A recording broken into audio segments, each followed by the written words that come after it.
Today I'm making a Mardi Gras wreath to hang up in our camper. And you can see I've already got a good start on it. Basically, it's a styrofoam wreath. This one's 11 inches. And your choice of colors of Mardi Gras beads. You can see my stash. And I've just cut them apart at the end where they join together.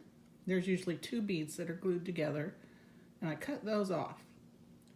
So what I did is I started over here at this end, and I'm doing 3 strands at a time. You can see the purple, the gold, and the green, and I've hot glued those on. And then I bring them around together, and if you step back, you can see it makes a cool stripy pattern. Now, there is white that's going to show, but I don't think it looks too bad to see the white underneath. I think the beads are so gorgeous and shiny that they're going to overshadow any of that white. So basically, what I'm doing is I take the glue gun and work on the back side. Put a little dot of glue here, little dot of glue there. See if I can do this with one hand. I pull down each color, carefully put it in the glue. I want to be careful because it's hot. That's why they call it hot glue. See if you can get a look at that. Wait a second, and then you bring up the next one, which I think is purple. Yeah. So I've got it nearby. A dab of glue. I use a big dab because I want it to stay in place on the back. And it'll be a little looser on the front, but if I find any spots that look like they need some extra securing, we'll use that. Okay. Next is gold. Let's put that over here. Put some glue here on and then down here. I've got a little pattern going that happened by accident, but I like it. It's kind of a zigzag chevron-y kind of pattern that's happening right here. Let's get that down in there the way it should be. Okay, and we'll just pull those through. That's one thing you have to check on, is be sure you've got them pulled all the way around. Otherwise,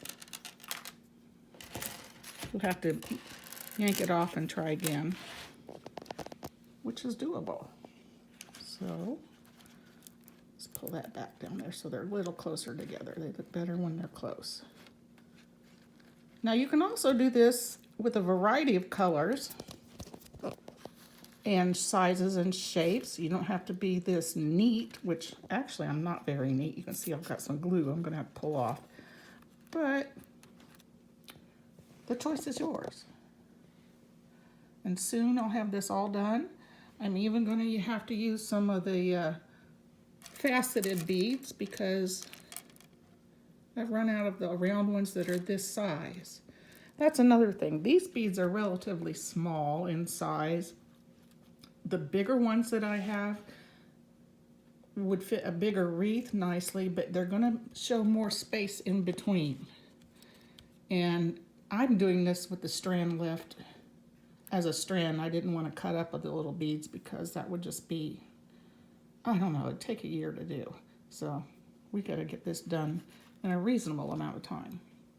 So when it's all finished, I'll find a hanger to attach to the back. It's pretty heavy, so I've got to get something that's maybe looped around like a ribbon to hang it from, because the styrofoam's lightweight, but the beads are fairly heavy. I'd say this weighs a couple pounds already, maybe 3.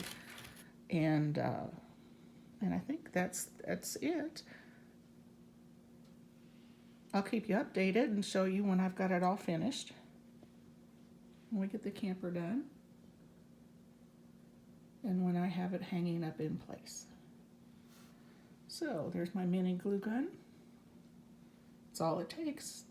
3 simple items: your beads, your styrofoam, and your glue. And I learned the hard way not to use super glue. The fumes just get to be awful. It gets all over your fingers and it doesn't dry fast enough. Everything slips. So just use the glue gun I think most people have. That's all. Bye-bye for now.